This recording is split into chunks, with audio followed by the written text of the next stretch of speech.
Okay, board पे लिखा हुआ देख लीजिए, क्लियर दिख रहा है सबको? बोर्ड पे लिखा हुआ क्लियर दिख रहा है?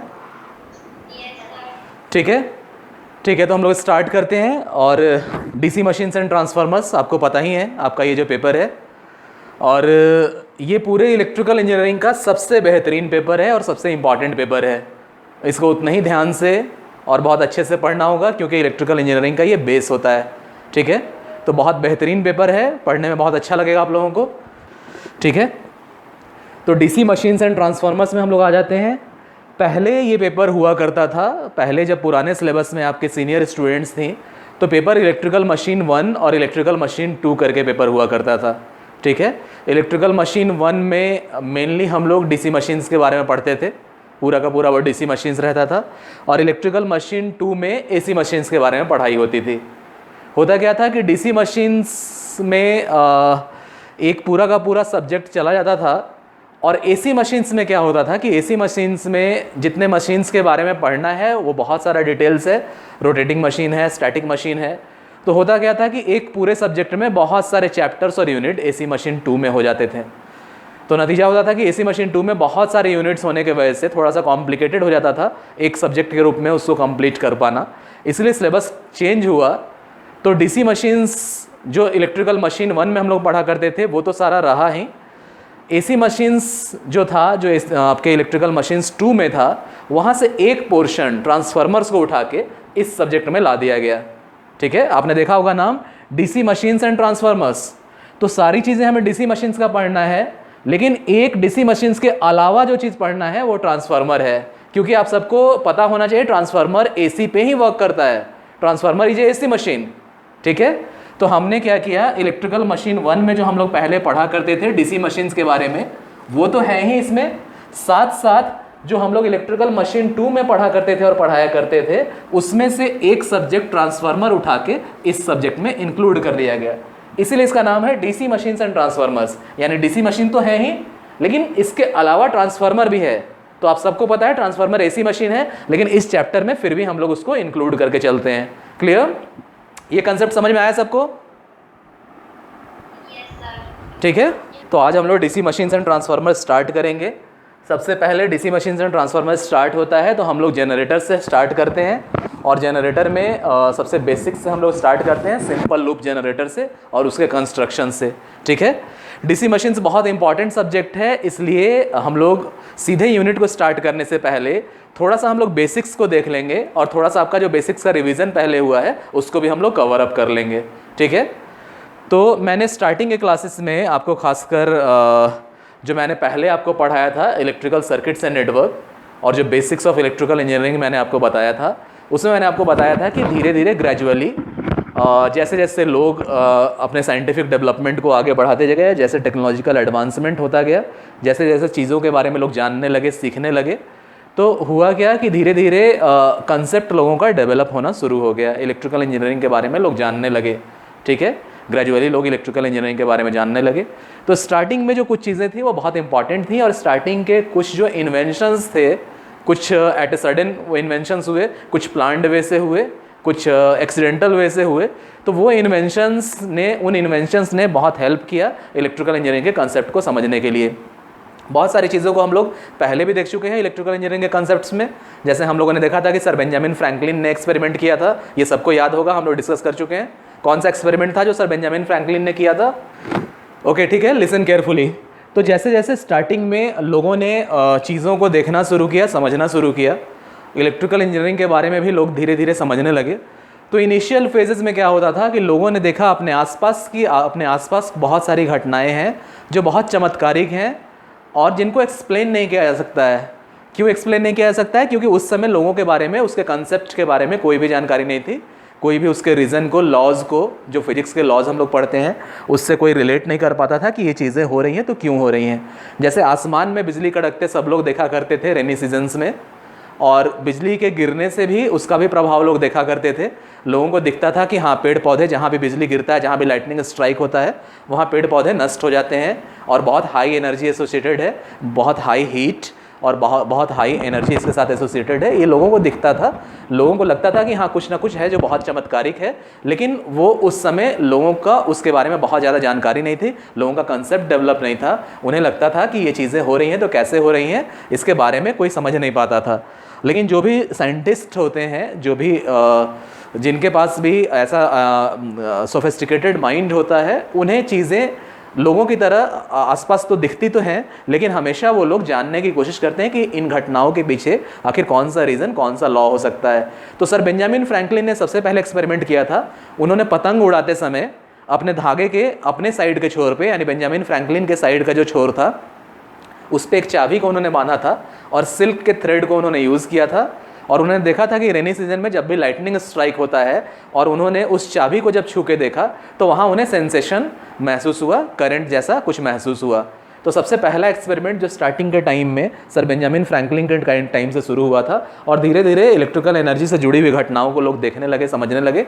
आपने आसपास आपने भी अपने स्कूल लाइफ में देखा होगा कि स्केल को हम लोग बाल में रगड़ते हैं और उसके बाद छोटे छोटे कागज़ के टुकड़ों के नज़दीक ले जाते हैं, तो वहाँ वो कागज़ के टुकड़े अट्रैक्ट होकर आपके स्केल से चिपक जाते हैं।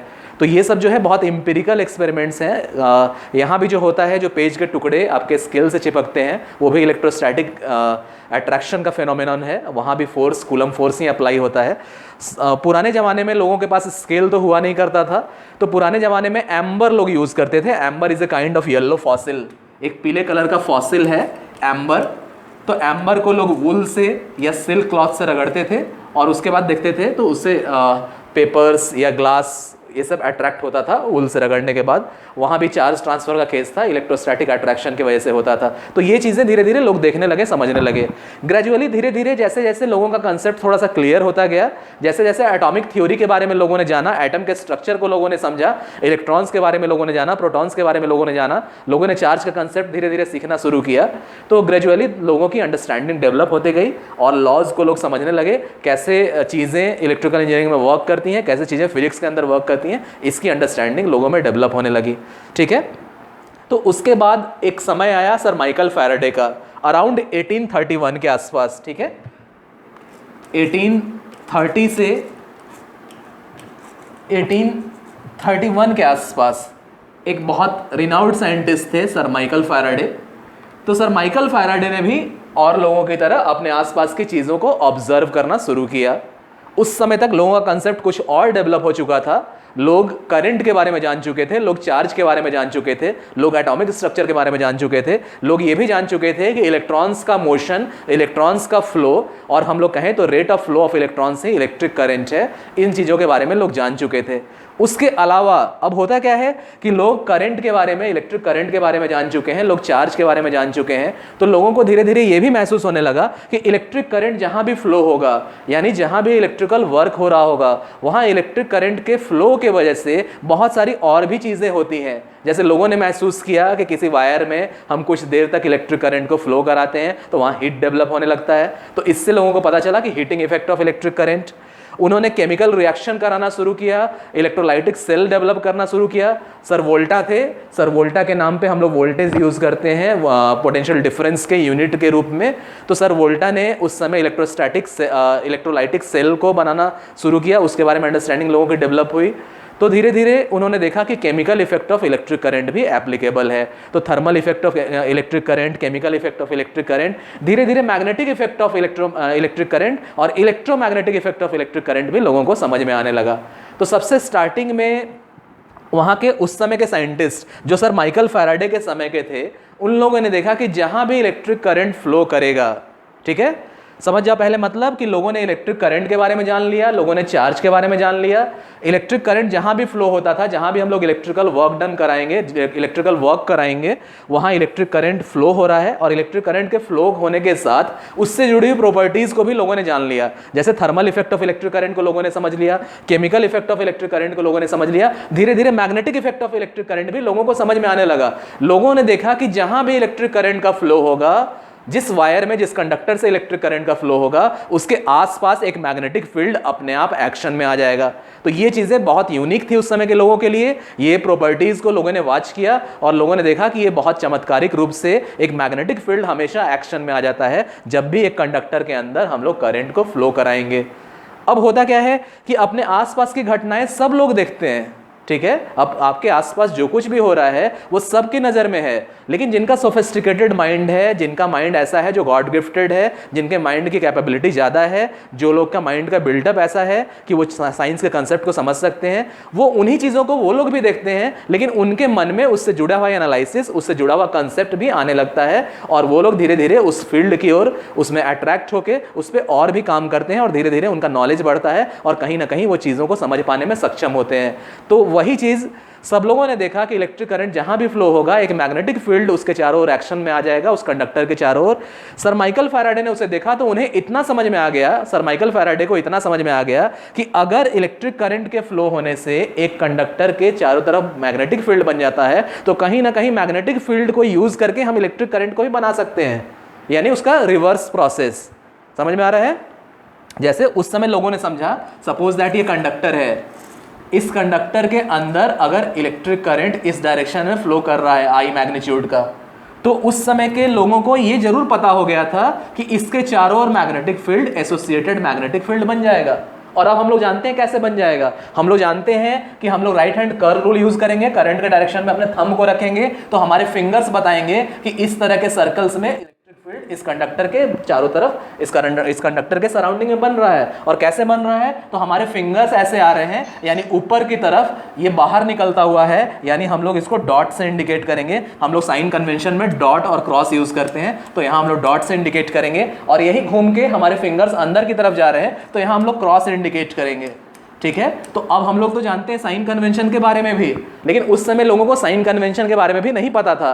धीरे धीरे ओवरस्टेड सर ओवरस्टेड जो साइंटिस्ट थे, उन्होंने साइन कन्वेंशन के बारे में बताया, राइट हैंड कर्व रूल के बारे में बताया। तो उस समय के लोगों को ये प्रॉपर्टीज पता हो गई थी कि इलेक्ट्रिक करंट अगर किसी कंडक्टर में फ्लो करेगा तो उस कंडक्टर के सराउंडिंग में मैग्नेटिक फील्ड अपने आप एक्शन में आ जाएगा। लेकिन सर माइकल फैराडे को यह भी समझ में आता था उस समय उन्होंने देखा नहीं था, उस समय उन्होंने ये एक्सपेरिमेंट किया नहीं था, लेकिन उनको तब भी इतना समझ में आ गया था कि अगर इलेक्ट्रिक करंट के वजह से मैग्नेटिक फील्ड क्रिएट हो रहा है तो इसका रिवर्स भी पॉसिबल है। कहीं ना कहीं किसी ना किसी रूप में मैग्नेटिक फील्ड को यूज करके हम लोग इलेक्ट्रिक करंट प्रोड्यूस कर सकते हैं, लेकिन कैसे करेंगे ये सर माइकल फैराडे को नहीं पता था। समझ में आ रहा है? ओके, तो सर माइकल फैराडे को कहीं ना कहीं ये समझ में आ गया कि इसका रिवर्स प्रोसेस पॉसिबल है, और फिर लग गए वो इस काम में कि कैसे इसका रिवर्स फेनोमेनन को हम लोग करा सकते हैं, यानी कैसे मैग्नेटिक फील्ड को यूज करके हम लोग इलेक्ट्रिक करंट प्रोड्यूस कर सकते हैं। और इसके लिए उन्होंने बहुत कोशिशें की, बहुत सारे कॉइल्स को यूज किया, बहुत सारे परमानेंट मैग्नेट्स को यूज किया, उन्होंने इलेक्ट्रोमैग्नेट को क्रिएट करने की कोशिश की, बहुत तरीकों से इस चीज को जो उन्हें समझ में आता था उसको एक्सपेरिमेंटली करके देखने का बहुत सारा प्रयास उन्होंने किया, लेकिन कभी भी उन्हें सफलता नहीं मिली इसमें। एट अ सडन उनकी ये आदत थी, होता क्या है कि जो लोग साइंटिस्ट होते हैं, जिनका माइंड बहुत डेवलप होता है, जिनके सोचने की कैपेबिलिटी बहुत ज़्यादा होती है, जिनके काम करने की क्षमता बहुत ज़्यादा होती है, वो लोग एक तरह से जुनूनी होते हैं, एक जुनून सा हो जाता है। तो उन्हें लगा कि नहीं, ये होना चाहिए, मैं कोशिश करूँगा। तो उनकी ये आदत थी कि हमेशा इस चीज़ को करने की कोशिश करते थे। नतीजा था कि वो कहीं भी वॉक करते थे, घूमते थे, तो हमेशा उनके पास कुछ ना कुछ कॉइल्स, कुछ ना कुछ मैग्नेट्स उनके पॉकेट में हमेशा रहता था। और एक्सीडेंटली उन्होंने एक दिन एक एक्सपेरिमेंट कर दिया, जिसको हम लोग Faraday's laws of electromagnetic induction से जानते हैं। कौन सा एक्सपेरिमेंट उन्होंने किया? Faraday's laws of electromagnetic induction में। ये ECN में मैं बता चुका हूं आपको, ये ECN में मैंने बताया है। एनीवन दिख रहा है? सबको पता चल रहा है? ओके, ये तो बता चुके हैं पहले भी, ठीक है, ये बता चुके हैं पहले भी कि इसमें हो क्या रहा है। तो इसमें एक्सीडेंटली सर माइकल फैराडे ने एक्सपेरिमेंट कर दिया। इसमें देखो, सबको दिख रहा होगा, ये परमानेंट मैग्नेट है, नॉर्थ और साउथ बना हुआ है। इस कॉइल के अंदर ये मूव कर रहा है टू एंड फ्रो, मींस एक बार टुवर्ड्स द कॉइल और दूसरी बार अवे फ्रॉम द कॉइल। और इसके साथ ये गैल्वेनोमीटर अटैच है।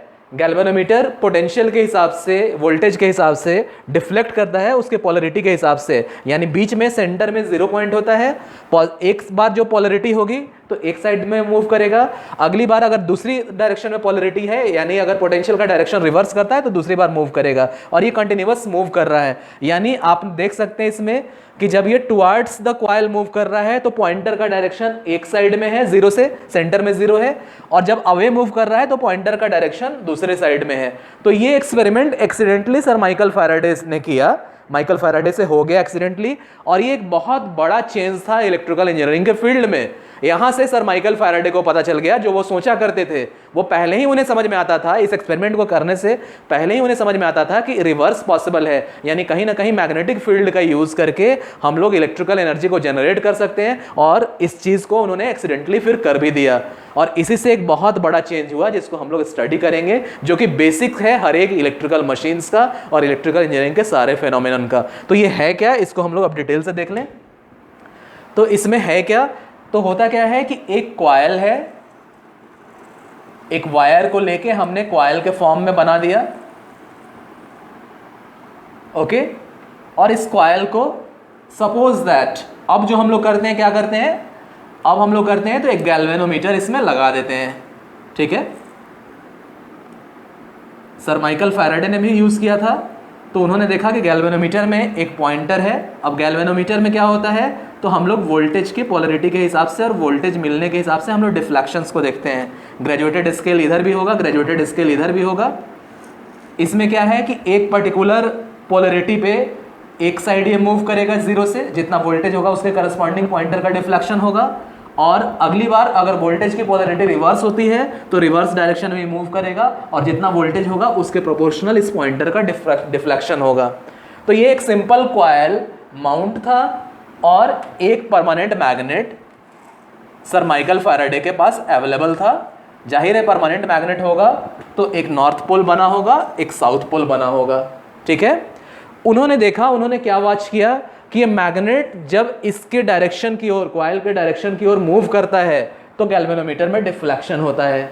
यानी जाहिर है गैल्वेनोमीटर के अंदर यहाँ इस कॉइल में, इस सर्किट में कोई सोर्स ऑफ इलेक्ट्रिकल एनर्जी तो लगा हुआ नहीं है, इसमें कोई सोर्स ऑफ इलेक्ट्रिकल एनर्जी तो है नहीं, ठीक है, ठीक है। फिर भी उन्होंने देखा कि मैग्नेट जब इधर मूव करता है इस कॉइल के तरफ तो गैल्वेनोमीटर के पॉइंटर में डिफ्लेक्शन होता है, यानी कहीं ना कहीं यहाँ पे वोल्टेज इंड्यूस हो रहा है। उन्होंने देखा कि जब मैग्नेट कॉइल से अवे मूव होता है तो भी यहाँ डिफ्लेक्शन होता है, लेकिन डिफ्लेक्शन का डायरेक्शन बदल जाता है।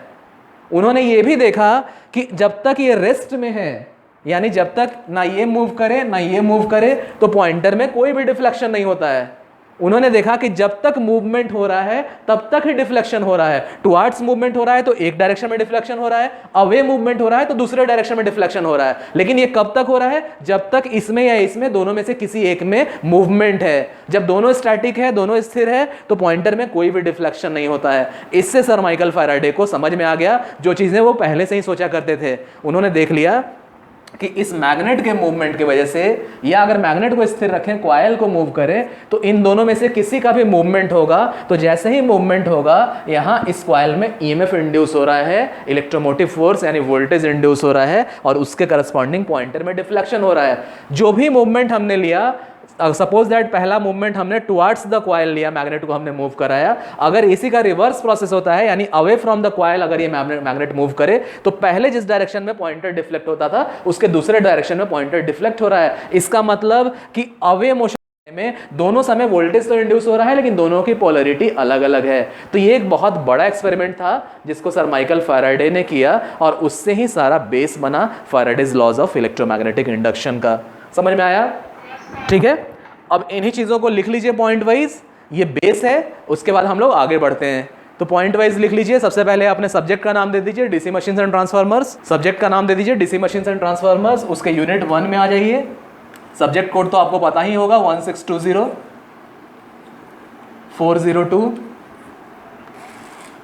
और इसके अंदर अपना मेन टॉपिक दे दीजिए पहले यूनिट का, ये बेसिक्स, ठीक है। बेसिक्स मेन टॉपिक दे दीजिए, अंडरलाइन कर दीजिए टॉपिक को, और बेसिक्स के अंदर में एक सब टॉपिक दे दीजिए, that is basics of electrical engineering. Basics of electrical engineering. उसके नीचे एक और सब टॉपिक दीजिए, relation between electricity and magnetism. Relation between electricity and magnetism, ठीक है। सबसे पहले हम लोग समझेंगे जो रिलेशन है इलेक्ट्रिसिटी और मैग्नेटिज्म के बीच का। इस तरह से इंप्लाइज का साइन देके पॉइंट वाइज लिखना है। सबसे पहले जो स्टार्टिंग में हमने डिस्कस किया, स्टार्टिंग में हम लोगों ने क्या डिस्कस किया था, साइंटिस्ट के जब जैसे जैसे लोगों ने साइंटिफिक फेनोमेनन के बारे में जानना शुरू किया, जैसे जैसे इलेक्ट्रिकल इंजीनियरिंग के बारे में लोगों ने सीखना शुरू किया, कंसेप्ट लोगों का डेवलप होता गया, जैसे जैसे एटॉमिक स्ट्रक्चर के बारे में लोग जानते गए, चार्ज के बारे में लोगों ने समझा, इलेक्ट्रिक करंट के बारे में लोगों ने समझा, तो लोगों ने देखा कि अगर किसी कंडक्टर के अंदर इलेक्ट्रिक करंट का फ्लो हो रहा है, suppose that I current flow हो रहा है, suppose that I current flow हो रहा है इस डायरेक्शन में, तो क्या लोगों ने देखा? लोगों ने देखा कि इसके चारों ओर मैग्नेटिक फील्ड बन जाता है। ठीक है, तो सबसे पहला चीज ये लोगों ने वॉच किया, तब सर माइकल फैराडे को समझ में आ गया था उसी समय कि मैग्नेटिक फील्ड है, अगर करंट के फ्लो होने की वजह से तो इसका कन्वर्स फेनोमेनन भी पॉसिबल है, इसका रिवर्स फेनोमेनन भी पॉसिबल है। तो सबसे पहले इसी पॉइंट को लिखिए whenever an electric current flows through a conductor, whenever an electric current flows through a conductor, conductor के बाद एक कॉमा दे दीजिए, कॉमा के बाद लिखिए अ magnetic field is immediately brought into, magnetic field is immediately brought into existence, immediately brought into, bring से बना brought into existence, यानी अस्तित्व में आ जाता है, brought into existence in the space surrounding the conductor. तो क्या था ये point? Whenever an electric current flows through a conductor, a magnetic field is brought into existence in the space surrounding the conductor. ठीक है, यानी कभी भी किसी कंडक्टर के अंदर अगर इलेक्ट्रिक करंट का फ्लो होगा तो एक मैग्नेटिक फील्ड एक्शन में आ जाएगा, एक मैग्नेटिक फील्ड एग्जिस्ट करने लगेगा इस कंडक्टर के सराउंडिंग में। ठीक है, अगले पॉइंट में आ जाइए, इंप्लाइज का साइन देके अगले पॉइंट में इसमें लिख लीजिए इट कैन बी सेड। अब देखो पहले पॉइंट से ही ये दूसरा पॉइंट निकल रहा है, पहले पॉइंट से ही ये दूसरा पॉइंट निकल रहा है। पहले पॉइंट में हमने क्या देखा कि जब भी कोई इलेक्ट्रिक करंट एक कंडक्टर से फ्लो करेगा तो इमीडिएटली तुरंत उस कंडक्टर के सराउंडिंग में एक मैग्नेटिक फील्ड एग्जिस्ट करने लगेगा। ठीक है, अब जाहिर है इलेक्ट्रिक करंट फ्लो कर रहा है, इसका मतलब चार्ज का फ्लो हो रहा है, इलेक्ट्रॉन्स का फ्लो हो रहा है। Got that? यानी हम लोग दूसरे शब्दों में कहें, पहले पॉइंट को अगर हम दूसरे शब्दों में कहें तो हम ये भी तो कह सकते हैं कि जब भी इलेक्ट्रॉन का फ्लो किसी कंडक्टर के अंदर होगा, जब भी चार्जेस का फ्लो किसी कंडक्टर के अंदर होगा तो एक मैग्नेटिक फील्ड उसके सराउंडिंग में एग्जिस्ट करने लगेगा, डेवलप हो जाएगा इमीडिएटली। ठीक है, तो ये आपका दूसरा पॉइंट का बेस बन रहा है। लिख लीजिए दूसरे पॉइंट में it can be said that when electrons are in motion, comma देके लिख लीजिए दे प्रोड्यूस मैग्नेटिक फील्ड। ठीक है, ये ज्यादा इलैबोरेटिव है, सेकंड पॉइंट है ना वो ज्यादा व्यापक है, ज्यादा इलैबोरेटिव है। क्यों? क्योंकि पहले पॉइंट में हम लोग बात कर रहे हैं कि जब किसी कंडक्टर के अंदर इलेक्ट्रिक करंट का फ्लो होगा तो मैग्नेटिक फील्ड एक्शन में आ जाएगा। ठीक है, और हमें पता है कि सॉलिड बॉडीज के अंदर, सॉलिड मटेरियल के अंदर अगर हम लोग कहें कि इलेक्ट्रिक करंट है तो इसका क्या मतलब हो सकता है? सॉलिड मटेरियल्स के अंदर अगर इलेक्ट्रिक करंट का फ्लो हो रहा है इसका क्या मतलब है? एनीवन? यस, इलेक्ट्रॉन्स का मोशन होगा। अब देखो मैंने स्ट्रेस किया, मैंने स्ट्रेस दिया अपने वर्ड्स पे, सॉलिड बॉडी, सॉलिड मटेरियल्स। ऐसा क्यों? सॉलिड मटेरियल ही क्यों? आपको तो पता है ना कि इलेक्ट्रिक करंट का फ्लो लिक्विड्स में भी हो सकता है, वाटर में भी हम लोग करा सकते हैं, इलेक्ट्रिक करंट का फ्लो करा सकते हैं ना, इलेक्ट्रोलाइट्स में करा सकते हैं हम लोग इलेक्ट्रिक करंट का फ्लो। मैंने सॉलिड मटेरियल पे ही क्यों स्ट्रेस दिया इस पॉइंट पे? एनीवन? इसीलिए आपको सॉलिड स्टेट इलेक्ट्रॉनिक्स पढ़ाया जाता है, सॉलिड स्टेट फिजिक्स पढ़ाया जाता है। इलेक्ट्रॉनिक्स में सॉलिड स्टेट इलेक्ट्रॉनिक्स अलग से पढ़ाया जाता है, सॉलिड स्टेट फिजिक्स अलग से पढ़ाया जाता है। क्यों? एनीवन? सॉलिड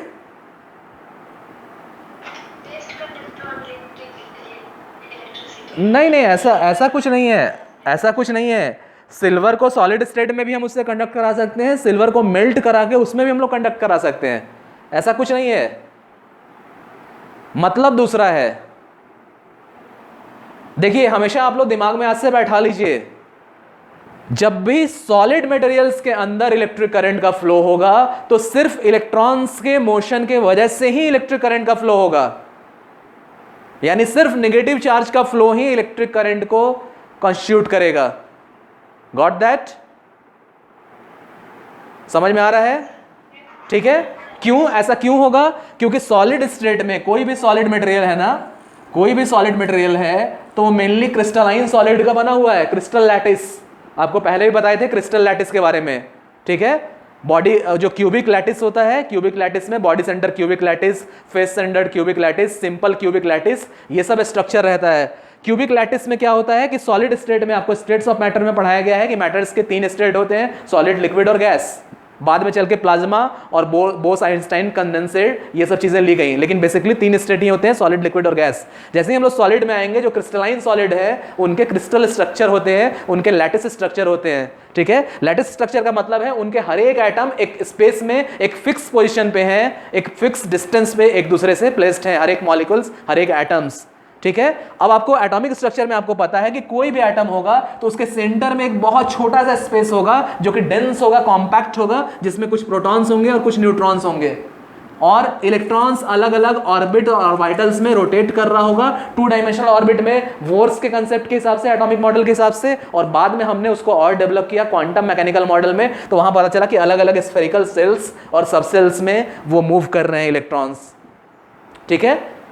डी ब्रुगलीज इक्वेशन के हिसाब से, वेव पार्टिकल ड्यूअलिटी के हिसाब से एक समय हम उनका हाइसेनबर्ग अनसर्टेनिटी प्रिंसिपल के हिसाब से एक समय में पोजीशन और मोमेंटम फाइंड आउट नहीं कर सकते हैं, ठीक है। तो जब भी कोई कंडक्शन होता है तो इलेक्ट्रॉन्स, जो आउटर मोस्ट इलेक्ट्रॉन्स है, वही फ्री होते हैं उस मटेरियल में मूव करने के लिए। मैंने आपको बताया था कि कंडक्टर्स की पहचान क्या है, कि हर एक कंडक्टर्स का आउटर मोस्ट इलेक्ट्रॉन अपने पेरेंट एटम से इतना लूजली बाउंड होता है कि थोड़ी सी भी एनर्जी कहीं से मिली तो उस आउटर मोस्ट इलेक्ट्रॉन ने अपने पेरेंट एटम को छोड़ दिया और वो फ्रीली रोटेट कर रहा है, जिसको हम लोग फ्री इलेक्ट्रॉन्स बोलते हैं। और इस फ्री इलेक्ट्रॉन्स में जब वोल्टेज अप्लाई होगा, जब पोटेंशियल डिफरेंस अप्लाई होगा, तो एक फोर्स लगेगा, एक फील्ड लगेगा, और उसके वजह से वो फ्री इलेक्ट्रॉन्स मूव करके कंडक्शन का कारण बनेगा। यानी सॉलिड स्टेट में हमेशा इस प्रोटॉन को हम लोग निकाल नहीं सकते हैं, क्योंकि न्यूक्लियस के अंदर वो कॉम्पैक्ट पोजीशन में बाउंड है, ठीक है। तो प्रोटॉन्स को हम सॉलिड स्टेट में कभी मूव नहीं करा सकते हैं, यानी पॉजिटिव चार्ज का मोशन सॉलिड स्टेट में तो कभी हो ही नहीं सकता है। सॉलिड स्टेट में कब होगा, कौन सा कंडक्शन होगा, तो सिर्फ और सिर्फ ये जो आउटर मोस्ट इलेक्ट्रॉन है ना,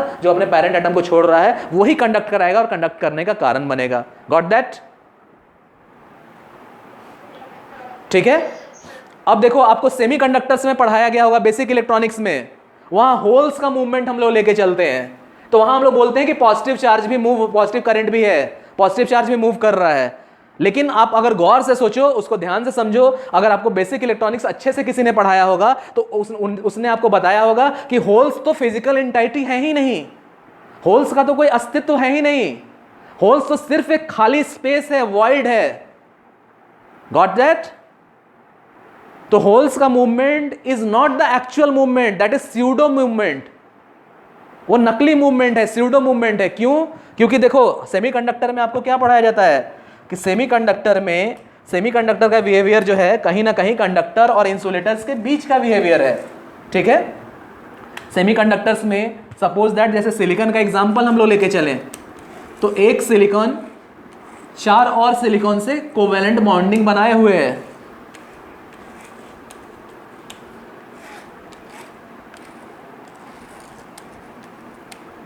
कोवैलेंट बॉन्डिंग का क्या मतलब है? दोनों ने अपने इलेक्ट्रॉन्स को शेयर किया है। अब होता क्या है कि सेमीकंडक्टर का बिहेवियर कैसा होता है? तो सेमीकंडक्टर का बिहेवियर इंसुलेटर और कंडक्टर दोनों के बीच का होता है, ठीक है। तो होता क्या है कि लोअर टेम्परेचर पे बहुत कम टेम्परेचर अगर हम लोग रखें, 0 डिग्री के आसपास हम लोग अगर टेम्परेचर रखें, तो सेमीकंडक्टर बिल्कुल इंसुलेटर की तरह बिहेव करने लगता है, यानी कोई भी कंडक्शन नहीं कराएगा।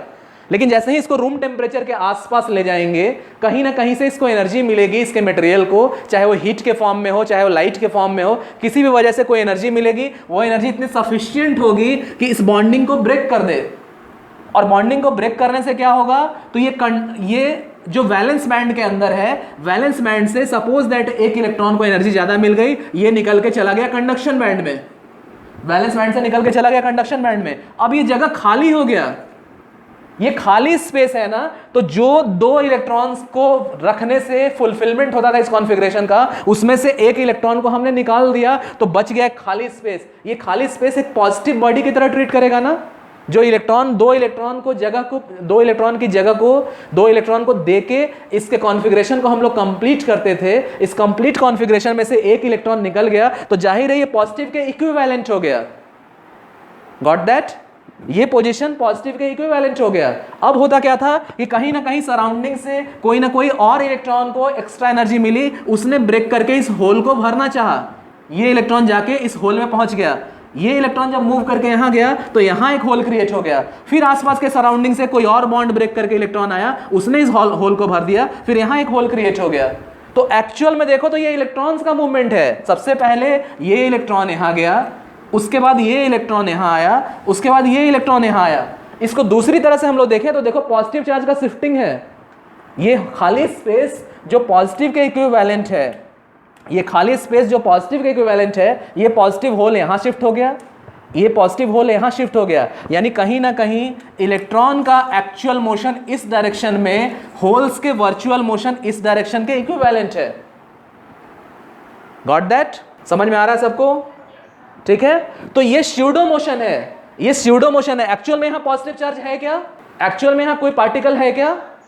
सिर्फ ये खाली स्पेस है, सिर्फ ये खाली स्पेस है जो पॉजिटिव की तरह ट्रीट हो रहा है। ठीक है, इसलिए ये एक्चुअल मोशन नहीं है, स्यूडो मोशन है। इसीलिए हमेशा याद रखना है कि सॉलिड मटेरियल्स में जब भी मोशन होगा तो सिर्फ और सिर्फ इलेक्ट्रॉन्स का मोशन होगा, सिर्फ और सिर्फ नेगेटिव चार्ज की वजह से होगा।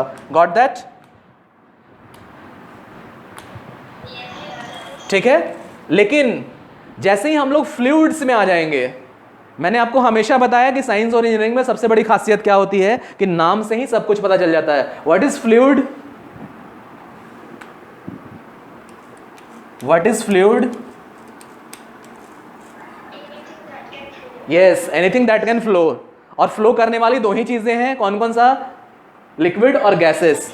ठीक है, तो जैसे ही हम लोग फ्लूइड में आते हैं ना, तो जैसे हमने देखा कि सॉलिड स्टेट में पॉजिटिव चार्ज का तो मोशन कभी हो ही नहीं सकता है, जब भी होगा नेगेटिव चार्ज का मोशन होगा, इलेक्ट्रॉन्स का मोशन होगा। लेकिन फ्लूइड्स में ऐसा नहीं है, फ्लूइड्स में पॉजिटिव चार्ज का भी मोशन होता है, लेकिन हाँ वहां भी प्रोटॉन्स का मोशन नहीं होता है। कभी भी प्रोटॉन्स इतना कॉम्पैक्ट स्पेस में है न्यूक्लियस के अंदर कि न्यूक्लियस के अंदर से निकाल के उसका मोशन हम लोग करा ही नहीं सकते हैं।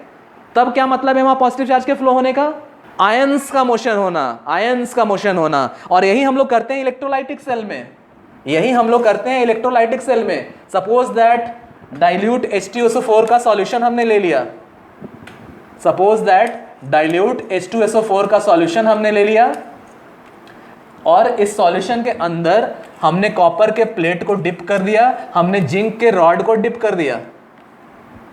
अब होगा क्या कि reactivity series of metals, reactivity series of metals क्या है? Potassium, sodium, calcium, magnesium, aluminium, zinc, iron, nickel, tin, lead, hydrogen, copper, mercury, silver, gold. Hydrogen non metal होते हुए भी रेफरेंस के लिए रिएक्टिविटी सीरीज ऑफ मेटल के हम position में हम लोग रखते हैं उसको। और हाइड्रोजन से ऊपर जितने भी मेटल्स हैं रिएक्टिविटी सीरीज ऑफ मेटल्स में, उनको अगर हाइड्रोजन के कंपाउंड के साथ हम रिएक्ट कराएं तो वो हाइड्रोजन को डिस्प्लेस कर देंगे, और जो हाइड्रोजन से नीचे है रिएक्टिविटी सीरीज ऑफ मेटल में वो डिस्प्लेस नहीं करा पाएंगे।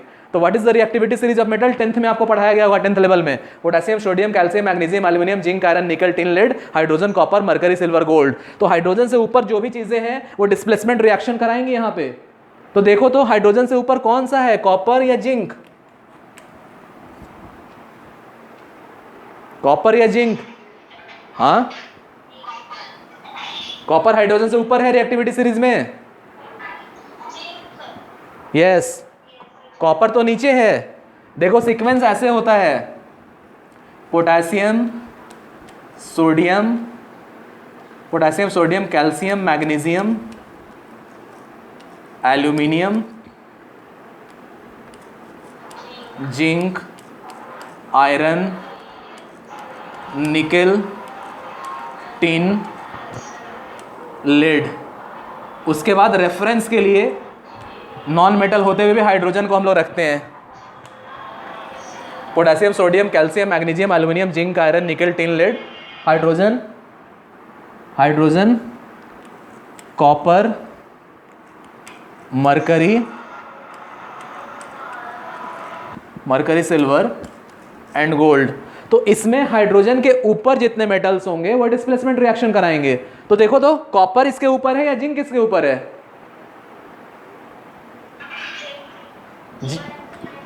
जिंक है ना, तो जिंक यहां पे डिस्प्लेसमेंट रिएक्शन कराएगा, और डिस्प्लेसमेंट रिएक्शन करने के वजह से अब जिंक के आयन इसमें चले जाएंगे। जैसे ही इसके आयोनिक कॉन्फ़िगरेशन में हम लोग जाएंगे तो ये H2SO4 कैसे है?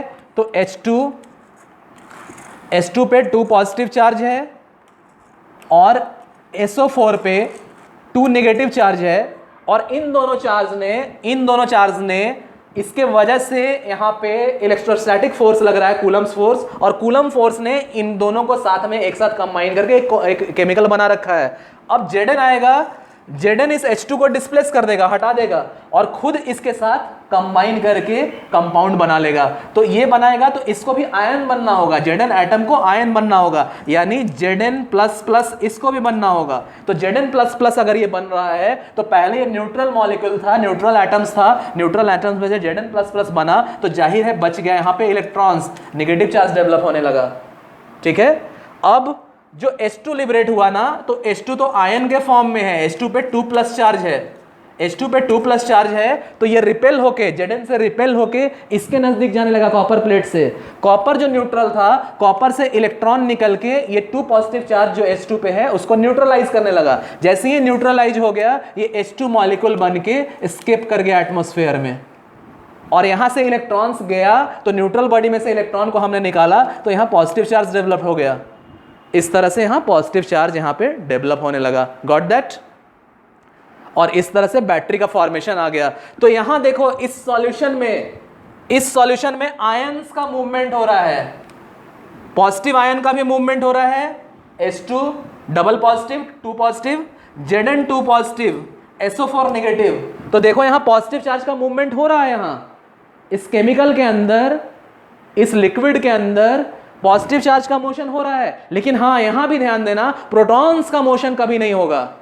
किसका मोशन है? आयंस का मोशन है। इसलिए हमेशा याद रखना है कि सॉलिड स्टेट कंडक्शन में हमेशा सिर्फ और सिर्फ इलेक्ट्रॉन्स का फ्लो ही होगा।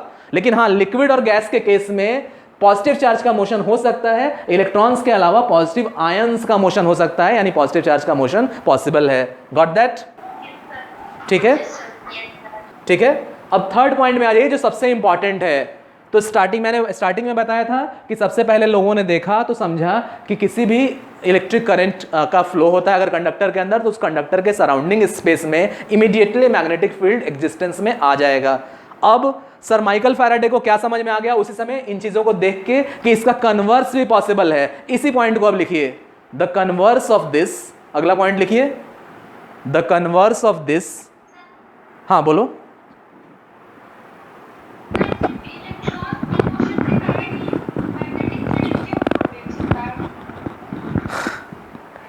इलेक्ट्रॉन्स के मोशन के कारण मैग्नेटिक फील्ड क्यों प्रोड्यूस होता है? ये उसकी प्रॉपर्टी है। इलेक्ट्रॉन्स के मोशन से मैग्नेटिज्म का क्रिएट होना, ये प्रॉपर्टी है। इलेक्ट्रॉन्स के मोशन की वजह से मैग्नेटिक फील्ड का क्रिएट होना, ये प्रॉपर्टी है। और इसी के वजह से कोई मटेरियल जो है ना, आपको दिखता है ना कि कोई मटेरियल परमानेंट मैग्नेट की तरह एक्ट करता है। हम लोग मटेरियल्स को क्लासिफाई करते हैं इलेक्ट्रोमैग्नेटिज्म में 3 तरह से, paramagnetic material, diamagnetic material और फेरोमैग्नेटिक मटेरियल। पता है आपको, 10th लेवल में पढ़ाया गया होगा। ठीक है, आपने ये भी देखा होगा कि एटॉमिक स्ट्रक्चर का जो सबसे एडवांस मॉडल जो हम लोग पढ़ते हैं, होता क्या है कि जैसे जैसे स्टार्टिंग में केमिस्ट्री में लोगों का डेवलपमेंट होता गया, इंजीनियरिंग में लोगों का डेवलपमेंट होता गया, तो अलग अलग थ्योरीज एटॉमिक स्ट्रक्चर के बारे में प्रपोज किया गया। कौन सी थ्योरी थी? तो सबसे स्टार्टिंग में थॉमसन प्लम बर्डिंग मॉडल आया, उसके बाद बोर्स एटॉमिक मॉडल आया। सब में कुछ ना कुछ ड्रॉबैक्स निकलता चला गया और उसकी उन चीज़ों को अच्छे से समझ के अगली थ्योरी को प्रपोज किया गया। फाइनली अल्टीमेटली हम लोग कहाँ पहुंचे? क्वांटम मैकेनिकल मॉडल में। तो आपने क्वांटम मैकेनिकल मॉडल में देखा होगा कि वहाँ हमने देखा कि न्यूक्लियस है सेंटर में, एक कॉम्पैक्ट स्पेस में जहाँ प्रोटॉन्स और न्यूट्रॉन्स हैं, और इलेक्ट्रॉन्स अलग अलग ऑर्बिट्स में एक स्फीयर के रूप में, क्लाउड के रूप में है। उनकी वेव पार्टिकल ड्यूअलिटी है, कभी पार्टिकल के रूप में बिहेव करता है, कभी वेव के रूप में बिहेव करता है। ठीक है, वहां आपने एक और चीज देखा होगा क्वांटम मैकेनिकल मॉडल में कि किसी भी एटम का कॉन्फ़िगरेशन हम लोग बताते हैं तो सेट ऑफ क्वांटम नंबर से, कौन कौन सा? प्रिंसिपल क्वांटम नंबर और azimuthal quantum number, magnetic quantum number, spin quantum number. Got that? वहां आपने देखा होगा कि इलेक्ट्रॉन्स के पेयर का स्पिन डिसाइड करता है कि स्पिन ने एक दूसरे को, स्पिन को एक साइड एंटी क्लॉकवाइज स्पिन को हम लोग +½ से इंडिकेट करते हैं, क्लॉकवाइज स्पिन को -½ से इंडिकेट करते हैं, और इन दोनों ने एक दूसरे को काउंटर बैलेंस किया कि नहीं किया, इसी से मैग्नेटिज्म डिसाइड होता है। तो इलेक्ट्रॉन्स का जो मोशन है ना, वो मैग्नेटिक फील्ड को क्रिएट करता है। ये इनहेरेंट प्रॉपर्टी है। इलेक्ट्रॉन्स का मोशन भी दो तरह से होता है। जैसे प्लैनेट का मोशन सन के सराउंडिंग में कैसे होता है, दो तरह से। एक प्लैनेट्स अपने एक्सिस पे भी रोटेट करते हैं और प्लैनेट्स सन के चारों ओर भी रोटेट करते हैं। उसी तरह हर एक इलेक्ट्रॉन का अपने एक्सिस पे भी स्पिन होता है, क्लॉकवाइज डायरेक्शन में और एंटी क्लॉकवाइज डायरेक्शन में। उसके अलावा वो इलेक्ट्रॉन अपने न्यूक्लियस के चारों ओर रोटेट कर रहा है। तो इस स्पिनिंग के वजह से भी स्पिन क्वांटम नंबर और उस रोटेशन के वजह से मैग्नेटिक क्वांटम नंबर, ये दोनों डिसाइड करते हैं कि वो एटम का मैग्नेटिक बिहेवियर कैसा होगा, वो पैरामैग्नेटिक होगा कि डाईमैग्नेटिक होगा कि फेरोमैग्नेटिक होगा। तो ये इनहेरेंट प्रॉपर्टी है, नेचुरल प्रॉपर्टी है। जैसे मान लो एज फॉर एग्जांपल, कोई भी पार्टिकल अगर हम उठाएं, कितना भी छोटा हो, उस पार्टिकल का कुछ ना कुछ अपना मास होगा। बताइए, तो मास क्या है? कोई भी पार्टिकल, चाहे हम इतना बड़ा पार्टिकल उठाएं या छोटा सा पार्टिकल उठाएं या एकदम छोटा सा पार्टिकल पॉइंट के बराबर उठाएं, सबका अपना मास होगा। पॉइंट वाले पार्टिकल का हो सकता है माइक्रोग्राम में या मिलीग्राम में हो मास, लेकिन मास होगा ना। तो हर एक पार्टिकल की इनहेरेंट प्रॉपर्टी है मास। उसी तरह हर एक पार्टिकल की इनहेरेंट प्रॉपर्टी है चार्ज। उसी तरह हर एक चार्ज, हर एक इलेक्ट्रॉन्स के मोशन से एक इनहेरेंट प्रॉपर्टी जुड़ी हुई है, जो एक फेनोमेनन क्रिएट करती है, जिसको हम लोग बोलते हैं मैग्नेटिज्म। तो ये नेचुरली एग्जिस्टिंग है, ठीक है। ये यूनिवर्स में नेचुरली एग्जिस्टिंग है कि जब भी इलेक्ट्रॉन्स का मोशन कहीं होगा, उसके सराउंडिंग में मैग्नेटिक फील्ड एक्शन में आ जाएगा। Got that? ठीक है। तो अगले पॉइंट को लिख लीजिए, the converse of this is also possible, यानी इसका रिवर्स फेनोमेनन भी पॉसिबल है। The converse of this is also possible and true, TRUE, and true, ठीक है। अब इसी के बारे में लिख लीजिए कि ये कन्वर्स है क्या। तो किया था सर माइकल फैराडे ने ये एक्सपेरिमेंट, और इससे कन्वर्स पता चला था। इसमें क्या हमने देखा, इस सर माइकल फैराडे के एक्सपेरिमेंट में क्या चीजें हमें पता चली?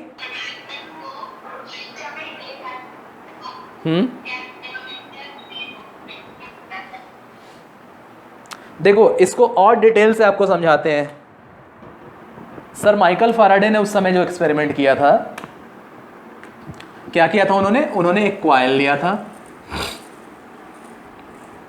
इसके साथ एक गैल्वेनोमीटर अटैच है। गैल्वेनोमीटर वोल्टेज की मौजूदगी को बताने के लिए होता है। गैल्वेनोमीटर का सेंटर में 0 रहता है, ठीक है, और इधर भी ग्रेजुएटेड स्केल है, इधर भी ग्रेजुएटेड स्केल है। जब पोलरिटी एक तरह की होगी तो एक साइड डिफ्लेक्ट करेगा, और उस वोल्टेज के करस्पॉन्डिंग पॉइंटर कितना ज़्यादा डिफ्लेक्ट करा, जितना ज़्यादा वोल्टेज उतना ज़्यादा पॉइंटर डिफ्लेक्ट करेगा।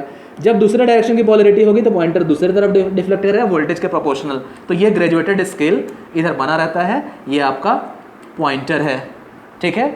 इसमें उन्होंने किया गया था, ये मैग्नेट था, एक्सीडेंटली उन्होंने किया, और बाद में जब समझा उन्होंने तो फिर डेलिबरेटली उन्होंने करना शुरू किया। इसमें उन्होंने देखा कि दो तरह का मोशन पॉसिबल है। सपोज दैट हम लोग नाम दे देते हैं कि ये मीन पोजीशन है, मीन पोजीशन AB पे ये है, यहाँ पे मैग्नेट प्लेस।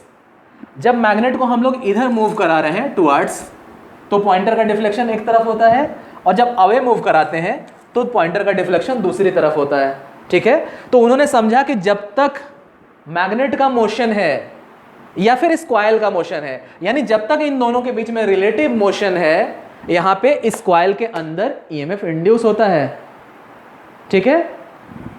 ये मोशन दो तरह का है। जब ये टुवर्ड्स मोशन है मैग्नेट का, तब डिफ्लेक्शन एक तरफ है, यानी एक तरह की वोल्टेज की पोलरिटी डेवलप हो रही है। जब अवे मोशन है तो पोलरिटी दूसरे तरह की है, ठीक है। ये एक्सपेरिमेंट सबसे एम्पिरिकल एक्सपेरिमेंट था, लेकिन ये होता क्यों है? तो होता क्या है कि जब भी मैग्नेट होगा ना, तो मैग्नेट में सबसे पहले मैग्नेट के चारों ओर मैग्नेटिक फील्ड होगा। कैसे होगा मैग्नेटिक फील्ड? तो मैंने आपको बताया था ना, इलेक्ट्रिक फील्ड का डायरेक्शन, मैग्नेटिक फील्ड का डायरेक्शन बताया था ना मैंने आपको। तो इस तरह से मैग्नेटिक फील्ड होगा, ये नॉर्थ से निकलेगा और इस तरह से साउथ पे जाके टर्मिनेट करेगा।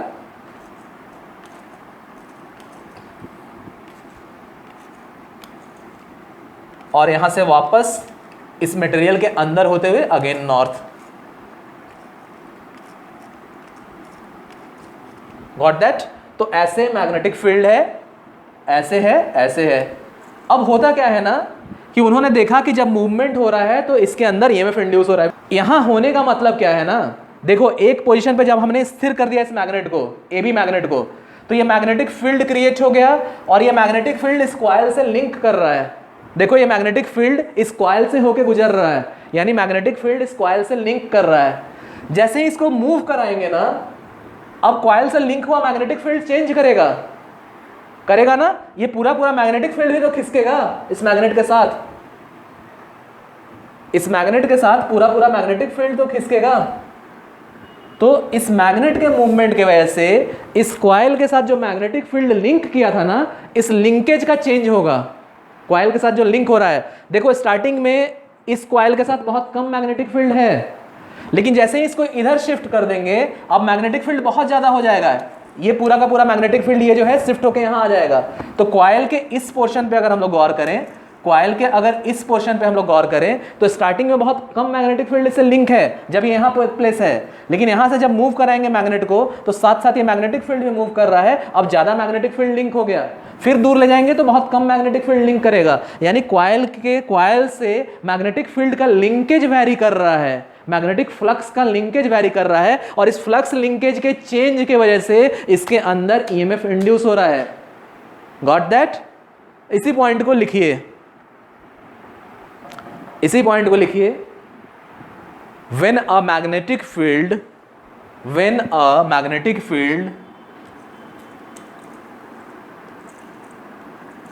embracing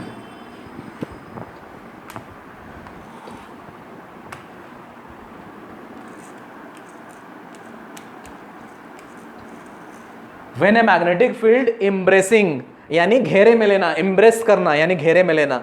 when a magnetic field embracing a conductor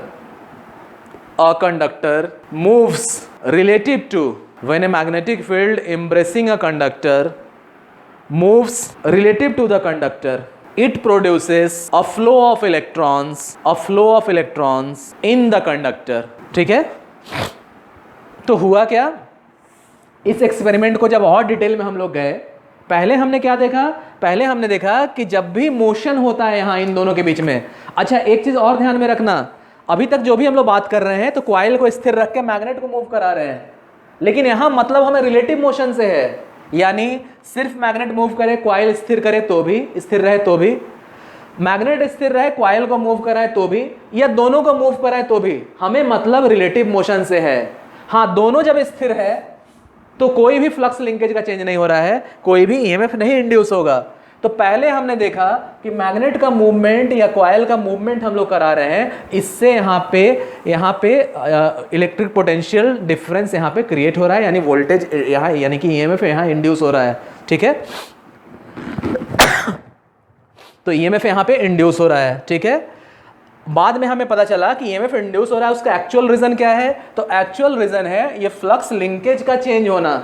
जब भी फ्लक्स लिंकेज, अब फ्लक्स लिंकेज का क्या मतलब है, तो ये लाइन ऑफ फ्लक्स जो है ना, मैग्नेटिक लाइन ऑफ फ्लक्स जो इस कॉइल को एम्ब्रेस कर रहे हैं, इस कॉइल से होके गुजर रहे हैं, इनका जब भी चेंज होगा तो Faraday's laws of electromagnetic induction के हिसाब से इस कॉइल में ईएमएफ इंड्यूस होगा। Got that? यही आपका अभी जो पॉइंट लिखाया मैंने उसका मतलब है। when a magnetic field embracing a conductor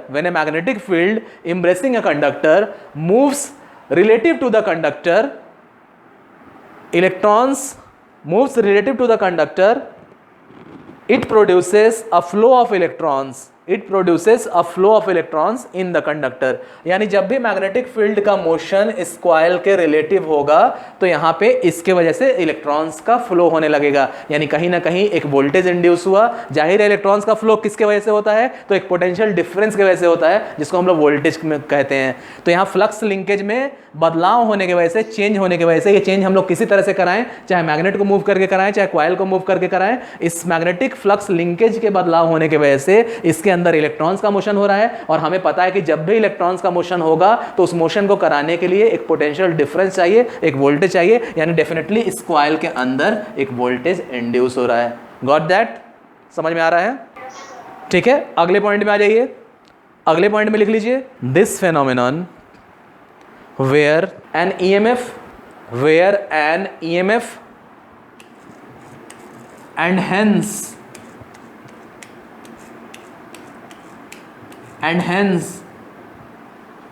electric current and hence electric current, bracket में लिख लीजिए, इलेक्ट्रिक करंट के बाद ब्रैकेट में आई ई, इस तरह, दैट इज का शॉर्ट फॉर्म, आई के बाद डॉट, ई के बाद डॉट, कॉमा देके, I E flow of electrons, flow of electrons, bracket close कर दीजिए, I E flow of electrons, bracket close कर दीजिए, is induced in any conductor, this phenomenon where an EMF and hence electric current is induced in any conductor which is cut across or is cut by a magnetic flux is known as electromagnetic induction। ठीक है, तो sir Michael Faraday ने जो experiment किया, वो experiment, उस phenomenon को हम लोग क्या कहते हैं? तो सबसे पहले देखो इस फेनोमेनन में क्या हो रहा है। इस फेनोमेनन में हो क्या रहा है, कभी भी इस कंडक्टर के अंदर या इस कॉइल के अंदर ईएमएफ इंड्यूस हो रहा है, और जाहिर है ईएमएफ इंड्यूस होगा, सर्किट कंप्लीट है तो करंट भी फ्लो करेगा। तो कभी भी किसी कंडक्टर के अंदर ईएमएफ प्रोड्यूस हो रहा है और उसके वजह से करंट फ्लो कर रहा है, और किस वजह से? तो मैग्नेटिक फ्लक्स के कट होने के वजह से उस फेनोमेनन को हम लोग इलेक्ट्रोमैग्नेटिक इंडक्शन कहते हैं। अब देखो उसमें एक बेहतरीन टर्म आया है, इज कट अक्रॉस और cut by, is cut across और cut by, what is the meaning of that? चलो ध्यान से समझो इसको। इसमें क्या है, अभी मैंने बहुत सारी चीजें आपको एक्सप्लेन किया। इसमें मैंने आपको क्या बताया कि सर माइकल फैराडे ने एक्सीडेंटली जो एक्सपेरिमेंट किया, जिसके वजह से Faraday's laws of electromagnetic induction को प्रपोज किया, उन्होंने बताया उसमें होता क्या है। तो अल्टीमेट रीजन हमने देखा, स्टार्टिंग में हमने क्या देखा कि मैग्नेट को मूव करने की वजह से यहाँ ईएमएफ इंड्यूस हो रहा है। बाद में मैंने आपको बताया कि ये कोई जरूरी नहीं कि सिर्फ मैग्नेट का मोशन हो, मैग्नेट का भी मोशन हो सकता है, कॉइल का भी मोशन हो सकता है, या फिर दोनों का मोशन हो सकता है। हमें मतलब क्या है, रिलेटिव मोशन से।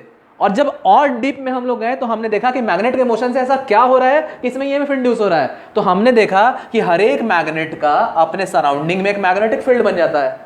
जब तक ये मैग्नेट स्थिर है, इसका मैग्नेटिक फील्ड भी स्थिर है। अब या तो हम मैग्नेट को मूव कराएं या कॉइल को मूव कराएं, दोनों के मूव करने से क्या होगा कि जब मैग्नेट स्थिर था, जब कॉइल स्थिर था, दोनों के स्थिर रहने पे मैग्नेटिक फील्ड भी स्थिर था, तो कॉइल के पोर्शन से मैग्नेटिक फील्ड जो गुजरता था वो कांस्टेंट था, वो फिक्स था। जैसे इस कॉइल के साथ इतना ही suppose that magnetic field link कर रहा है, कॉइल के इस पोर्शन से, कॉइल के इस पोर्शन से इतना ही मैग्नेटिक फील्ड लिंक कर रहा है, वो कांस्टेंट है, क्योंकि ये भी स्थिर है, ये भी स्थिर है। लेकिन दोनों में से किसी एक को भी मूव करा देंगे या दोनों को मूव करा देंगे, तो कॉइल के इस पोर्शन के साथ पहले जितना मैग्नेटिक फ्लक्स लिंक था वो अब बदल जाएगा। हो सकता है अब ज्यादा मैग्नेटिक फ्लक्स इसके साथ लिंक करे, क्योंकि खुद महसूस करो, अगर किसी मटेरियल को, मान लो कोई एक बॉक्स को ले आते हैं, इस बॉक्स को यहां रख रहे हैं, तो कितना मैग्नेटिक फ्लक्स लिंक कर रहा है इसका? इस ब्लॉक ए को यहां ला रहे हैं तो मैग्नेटिक फ्लक्स कितना लिंक कर रहा है इसका? अभी इस कंडक्टर को भूल जाओ, कॉइल को भूल जाओ, ये ये जो मैग्नेट है ना, ये स्थिर है। इस ब्लॉक को यहां रख रहे हैं तो कितना मैग्नेटिक फ्लक्स लिंक कर रहा है, बताइए? अरे वो नहीं, फिगर देख के समझो, फिगर देख के समझो। ये नॉर्थ है, ये साउथ है, इसका मैग्नेटिक फ्लक्स बन गया, कैसे बनेगा? तो नॉर्थ से साउथ, ऐसे बहुत सारा बनेगा। ये हम लोग एज्यूम करके चलते हैं कि है तो इन्फिनिटी तक, लेकिन जैसे जैसे इस मैग्नेट से दूर होते जाएंगे इसकी इंटेंसिटी कम होती जाएगी।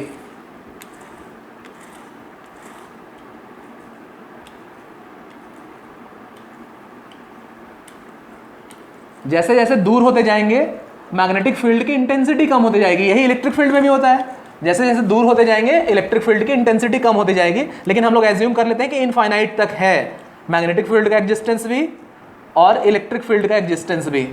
अब मान लो एक ब्लॉक है, ये ब्लॉक को यहां रख रहे हैं, बहुत दूर है, अभी देखो तो कितना फ्लक्स लिंक कर रहा है इसके साथ? एक भी नहीं ना। और नजदीक लाए, यहां ला दिए,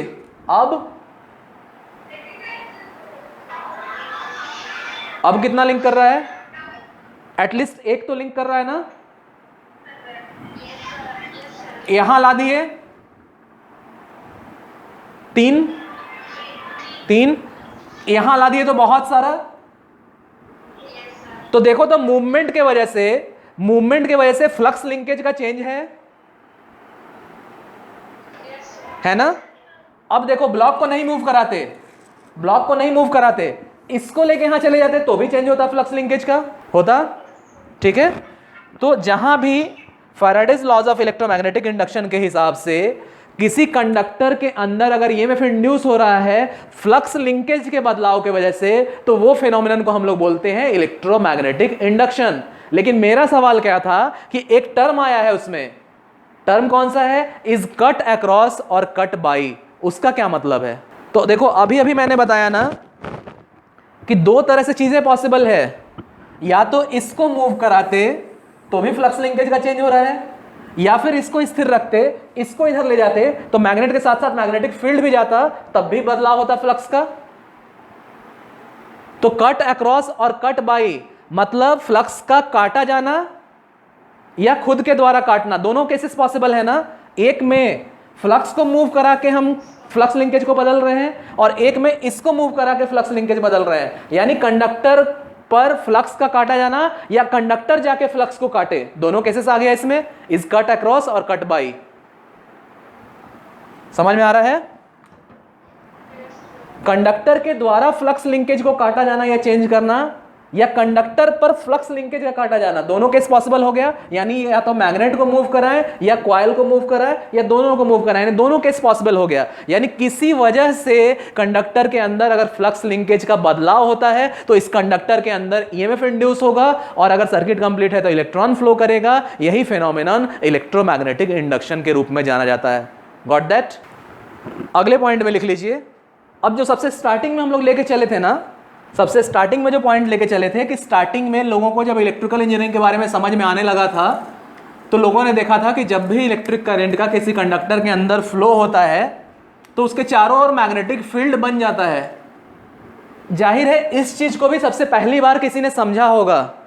कौन थे वो? तो वो साइंटिस्ट थे सर ओवरस्टेड। यस, वो साइंटिस्ट थे